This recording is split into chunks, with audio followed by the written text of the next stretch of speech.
Good. Doing good. Bit of a late night, but doing good. Awesome. You want to tell the pretty people your names and your roles, I guess, in Team 4 Star? Hi, I'm Nick Landis, Lanipator of Team 4 Star. Co-writer, co-creator, co-founder, and co-star. I play the voices of Vegeta, Piccolo, Krillin, Master Roshi, Shenron, and Mr. Popo.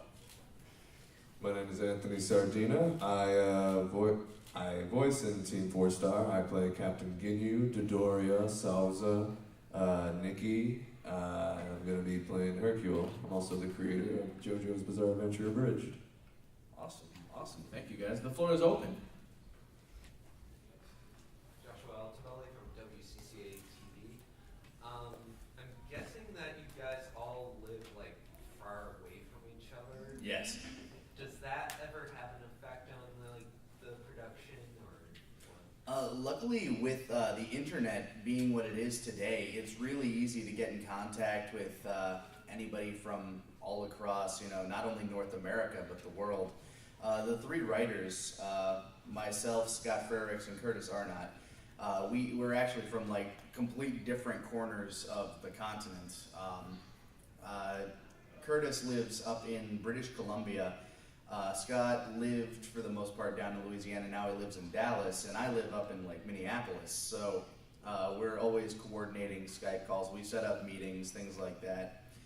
The internet has made things like this so much easier to do. I mean, there are projects getting thrown together with people who have never met each other in person. In fact, we didn't meet each other in person until 2009 at a convention. So. I had a question. I just want to start by saying I love Team 4 Star. It's freaking awesome. Thank you. When I'm watching Dragon Ball Z, well, I assume you guys have seen the old Dragon Ball Z, otherwise you wouldn't be doing this. No, not a single episode. What's Dragon Ball Z? Well, when I watch it, I sort of feel like it's a show, like a different show entirely. And I was just curious about the creative process of writing the script for the show. Sure. Basically, with the process, we basically start by watching whatever episodes we're going to cover in our next episode. Usually we cover about 2.5 to 3 episodes per abridged episode. While we're watching through it, we're doing our little Mystery Science Theater 3000 thing of coming up with little riffs or little jokes. If we see something in the footage that we can really work with, or if we hear a line in whichever dub we're watching, normally it's the Funimation dub. Support the official release. We find something to either riff on that, and we write down the little jokes that we come up with, and usually if they're good enough, we keep them in the normal script, and then we basically start our text document from there, and we build between those pieces, going from beginning to end, working around the larger jokes first, because you need a big laugh every now and again, or else what's a parody? But yeah, we just work through that way. In terms of who writes what for the series, Scott, he's usually the more dialogue kind of guy. He's very good at back and forths. I myself, I kind of do a lot of the big one-liners. And Curtis, he's kind of the big joke guy. He shoots a lot of jokes out there during the scripting session. He's just bam, bam, bam, bam, bam. Not all of them stick. But the ones that do are usually really good, and we usually work around those, and yeah, that's kind of how the process works for us. Yes, sir. Troy Ackman, W Media Spotlight. Recently you added Let's Plays as the characters. Mm-hmm. What gave you the idea for that, and do you play the game before you and script the jokes after, or do you come up with it while you're playing the game? Of course. For what kind of started the idea of that, I mean, I've always enjoyed doing Let's Plays. I've done Let's Plays since before I started doing them in character anyway, on my own private channel and things like that. But I decided doing them basically because there's a good chunk of time between our episodes, because the episodes take, the actual Dragon Ball Z Abridged episodes take a decent chunk of time to make. The writing process usually takes a couple of weeks, then getting people's lines in takes an additional week, and then the editing that Scott has to go through takes probably at least 100 and something work hours for him. So it's a process. So I decided to start doing them to basically start filling in the gaps there, give people something else to watch while we're, working on the actual episodes. As for how I go through them, I studied a lot of improv in high school and college, so staying in character and going through something is pretty easy for me. I don't play through and then script it because it just feels kind of unnatural and very synthetic to me. So by going through, playing it, and just reacting as things go on, granted sometimes that doesn't always yield for the biggest laughs at times, but it just feels more natural, and it's, frankly, it's quicker and easier. Yes? I'm Sarah from morepower.com. Since you both do voice work on the show, and obviously the show is incredibly hilarious, do you guys have any favorite lines or favorite jokes from any of the episodes? One of my favorite lines to deliver is this moment in, I think it was episode 20, where Krillin gets kicked in the head by Raccoon. And I just love playing punch-drunk characters, especially punch-drunk Krillin. The line basically, Gohan walks up to him to see if he's okay. "Hello, Gohan! Have you done your homework? Because if not, Chi-Chi will kick my ass!" I don't know, that one always just kind of sticks out to me. I remember when Android 16 was introduced, he said something and I just died laughing because I knew it was, "Hello, something about killing, are we going to kill Goku now?" I was like, yeah, okay.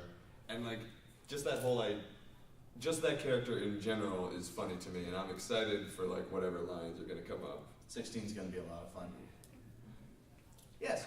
How do you, Stephanie from TV Parade Media, how do you decide which games you're going to play for Renegade for Life, and which of the ones that you played is your favorite? I like these gaming questions. It makes me feel like my work is fulfilling. It's sometimes it's kind of hard to decide. Basically, what I do for Renegade for Life is the stuff that I can't do for Two Saiyans Play.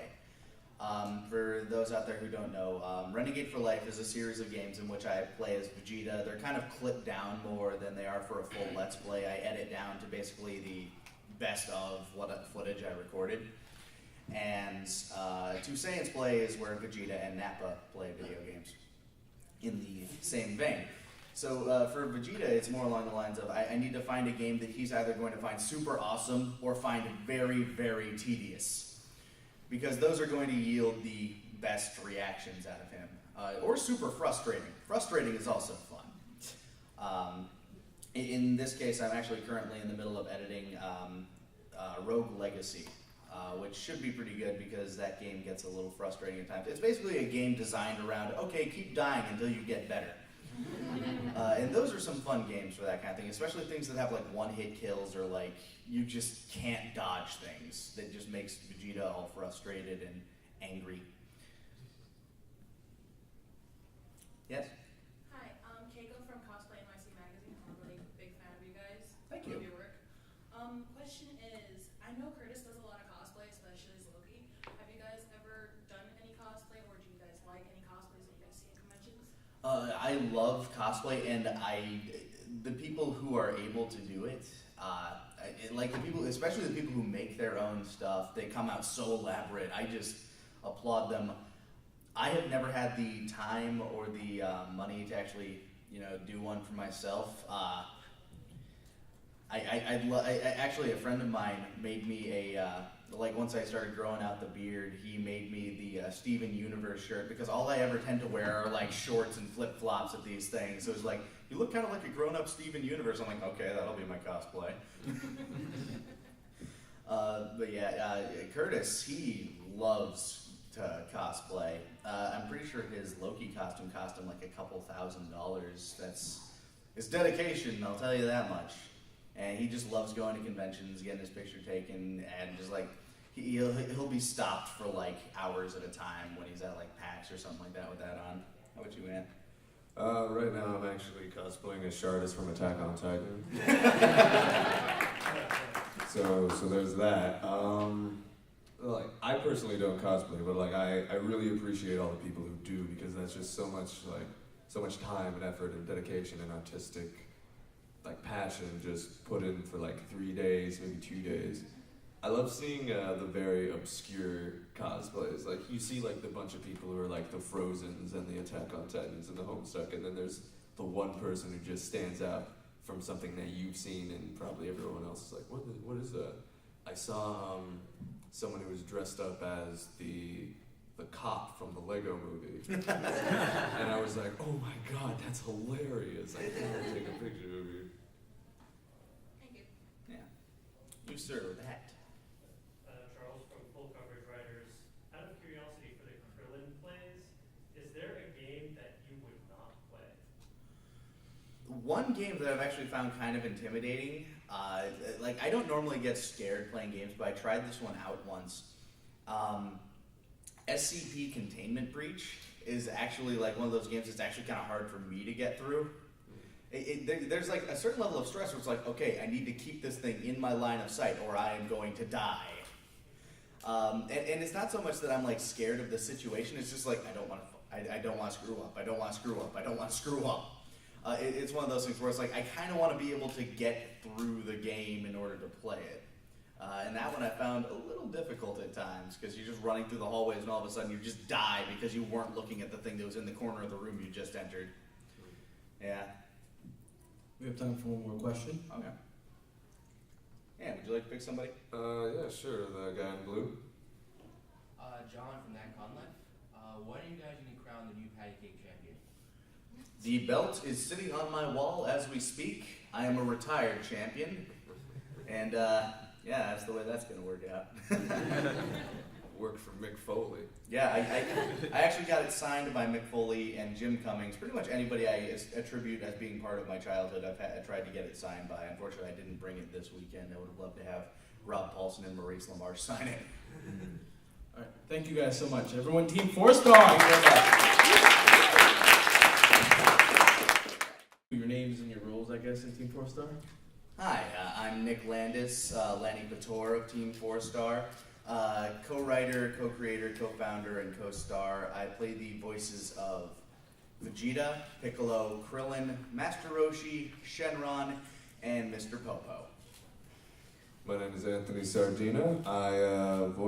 I voice in Team 4-Star. I play Captain Ginyu, Dodoria, Salza, Nikki. I'm going to be playing Hercule. I'm also the creator of JoJo's Bizarre Adventure Abridged.